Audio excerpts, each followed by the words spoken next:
ক্যারিয়ারের শুরু থেকে আর্জেন্টিনার হয়ে নিজের যাত্রা চিনিয়েছেন এমিলিয়ানো মার্টিনেজ। প্রিমিয়ার লিগে আর্সেনালের বার্নার্ড লেনোর ইনজুরির সুবাদে বদলি নেমেই নিজের সক্ষমতা জানান দিয়েছিলেন এই গোলরক্ষক। এরপর থেকে আর খুব একটা পিছনে ফিরে তাকাতে হয়নি তাকে। তার বিশ্বস্ত গ্লাভস জোড়া আর্জেন্টিনার শিরোপা খরা।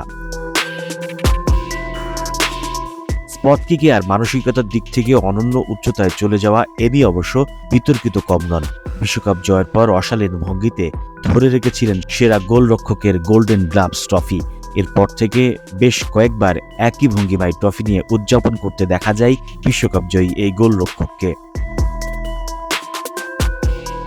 2024 সালের কোপা আমেরিকা জেতার পরেও একইভাবে অশালীন ভঙ্গিতে করেছিল ট্রফি জয়ের উদযাপন। এবারে অবশ্য পার পাওয়া হচ্ছে না। ট্রফি নিয়ে এমন উদযাপনের জন্য তাকে 2 ম্যাচের জন্য নিষিদ্ধ করেছে ফিফা ডিসিপ্লিনারি কমিটি।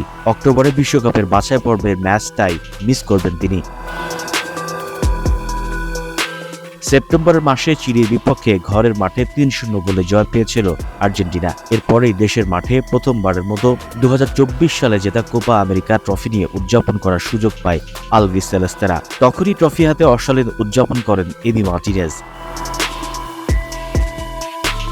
এছাড়া কলম্বিয়ার বিপক্ষে নিজেদের সবশেষ ম্যাচে হারের পর সেখানকার এক টিভি ক্যামেরাম্যানকে চড় দেওয়ার শাস্তিও পেয়েছেন এমি। ক্যামেরাম্যান জনি জ্যাকসন পরবর্তীতে জানিয়েছিলেন, অ্যাস্টন ভিলায় খেলা এই গোলরক্ষক তাকে শারীরিকভাবে আঘাত করেছিলেন। সে সময় এমি মার্টিনেজ বেশ রাগান্বিত ছিলেন বলে উল্লেখ করেন তিনি। আর্জেন্টিনা ফুটবল ফেডারেশন এক বিবৃতিতে এই নিষেধাজ্ঞার খবর নিশ্চিত করেছে, যেখানে বলা হয়েছে পর্যাপ্ত যুক্তি উপস্থাপনের পর্ব ফুটবল বিশ্বের নিয়ন্ত্রক সংস্থা ডিসিপ্লিনারি কমিটি নিচের সিদ্ধান্ত নিয়েছে। এমিলিয়ানো মার্টিনেজ তার আগ্রাসী ব্যবহার এবং ফেয়ার প্লের বিধিনিষেধ ভঙ্গের দায়ে অভিযুক্ত সাব্যস্ত হয়েছেন। একই সঙ্গে মার্টিনেজের এই শাস্তির সঙ্গে দ্বিমত পোষণ করে আর্জেন্টিনা। এই নিষেধাজ্ঞার ফলে 10 অক্টোবর ভেনেজুয়েলা এবং 16 অক্টোবর বলিভিয়ার বিপক্ষে বাছাই পর্বের ম্যাচ মিস করবেন 32 বছর বয়সী এই গোলরক্ষক। The news Bangladesh, the sports desk.